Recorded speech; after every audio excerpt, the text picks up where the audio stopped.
Sandra Dewi datangi Kejaksaan Agung terkait kasus korupsi suami, tetap santai. Nama Sandra Dewi tengah menjadi sorotan netizen dalam beberapa waktu terakhir usai sang suami diamankan Kejaksaan Agung. Suami, Sandra Dewi, Harvey Moise sebelumnya telah ditetapkan sebagai tersangka atas kasus dugaan korupsi timah. Bahkan, kediaman Harvey Moise dan Sandra Dewi telah dilakukan penggeledahan oleh tim penyidik pada Senin tanggal 1 April tahun 2024. Bahkan, pihak penyidik dari Kejaksaan Agung turut mengamankan beberapa barang bukti, termasuk mobil mewah yang sebelumnya diberikan oleh Harvey kepada Sandra Dewi, Mini Cooper dan Rolls-Royce.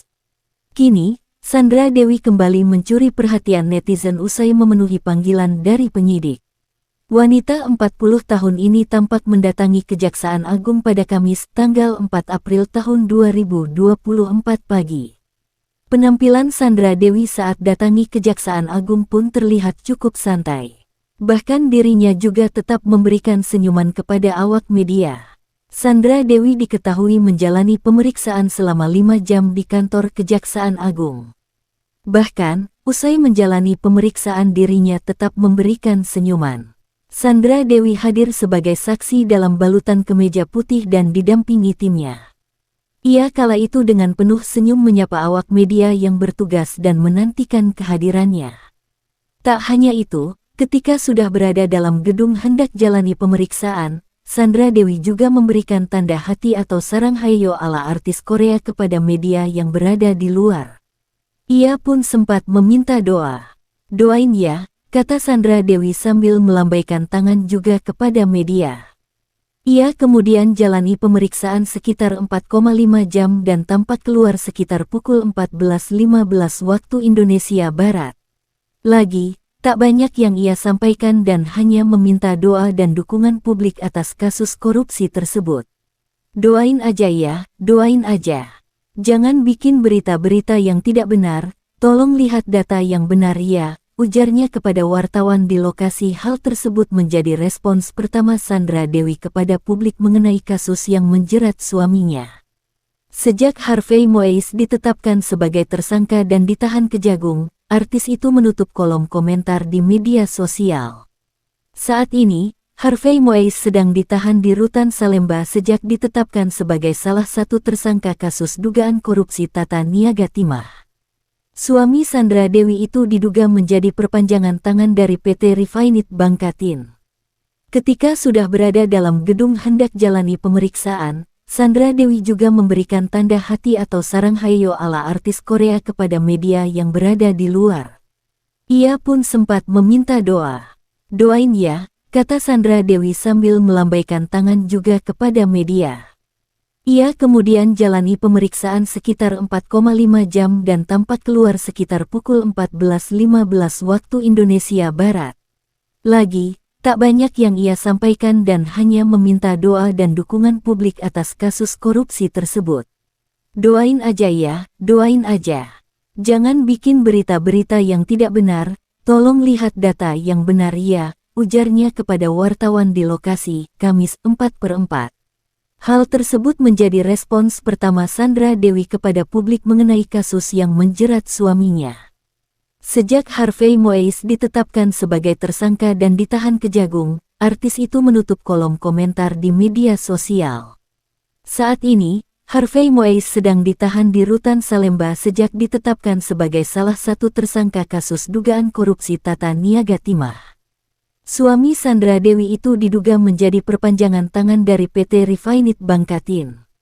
Direktur Penyidikan Jaksa Agung Muda Bidang Tindak Pidana Khusus Kuntadi mengatakan pemeriksaan terhadap Sandra Dewi dilakukan untuk mengklarifikasi sejumlah rekening yang telah disita sebelumnya. Diseret ke kasus Harvey Moise. Melalui pemeriksaan itu, Kuntadi mengatakan diharapkan akan dapat diketahui rekening mana saja yang digunakan oleh Harvey dalam kasus korupsi timah. Dalam kasus yang sama, Kejagung juga telah menetapkan 15 tersangka lainnya, seperti Direktur Utama PT Timah tahun 2016 sampai tahun 2021 Mohtar Riza Pahlevi Tabrani sebagai tersangka. Ada juga Crazy Rich PIK Helena Lim selaku manajer PT KSE yang diduga kuat memberikan bantuan mengelola hasil tindak pidana kerja sama penyewaan peralatan proses peleburan timah. Kejagung menyebut nilai kerugian ekologis dalam kasus tersebut diperkirakan mencapai Rp271 triliun berdasarkan hasil perhitungan dari ahli lingkungan IPB Bambang Hiro Saharjo. Nilai kerusakan lingkungan terdiri dari 3 jenis yakni kerugian ekologis sebesar Rp183,7 triliun, ekonomi lingkungan sebesar Rp74,4 triliun dan terakhir biaya pemulihan lingkungan mencapai Rp12,1 triliun. Hal ini akan mempercepat verifikasi barang yang telah disita oleh Kejagung. Antara lain mobil mewah Rolls-Royce dan Mini Cooper, sejumlah jam tangan seperti Rolex Chronograph Paul Newman hingga Patek Philippe Nautilus 5980R001 dan logam mulia serta uang tunai Rp76 miliar. Tidak ada raut wajah kesedihan yang diperlihatkan Sandra Dewi usai menjalani pemeriksaan. Kontan Ko, ID, Jakarta. Kejaksaan Agung Kejagung turut menjerat suami aktris Sandra Dewi, Harvey Moeis, dengan pasal tindak pidana pencucian uang TPPU. Sebelumnya, Harvey juga telah ditetapkan sebagai tersangka dugaan korupsi tata niaga komoditas timah wilayah izin usaha pertambangan Helena Lim. Setiap penanganan perkara tindak pidana korupsi kami selalu menelusuri juga potensi adanya TPPU sehingga itu sudah menjadi protap kami, TPPU sudah kita lakukan, bahkan Helena Lim sudah kita sangkakan dalam TPPU. Tidak tertutup kemungkinan terhadap HM Harvey Moeis, kata Kuntadi pada Senin tanggal 1 April tahun 2024. Kuntadi pun memastikan pihaknya akan melakukan penyitaan terhadap barang bukti termasuk harta benda, sepanjang barang-barang tersebut ada kaitannya menjadi alat atau merupakan hasil kejahatan, pasti akan kami lakukan penyitaan, ujar dia. Menurut Luhut, kasus ini menjadi pembelajaran bagi pemerintah untuk lebih mendorong digitalisasi dalam semua sistem investasi, termasuk di sektor pertambangan. Kasus timah ini memang menjadi pembelajaran buat kita semua. Jujur kita mungkin agak terlambat mendigitalisasi hampir semua dengan Simbara, ujarnya.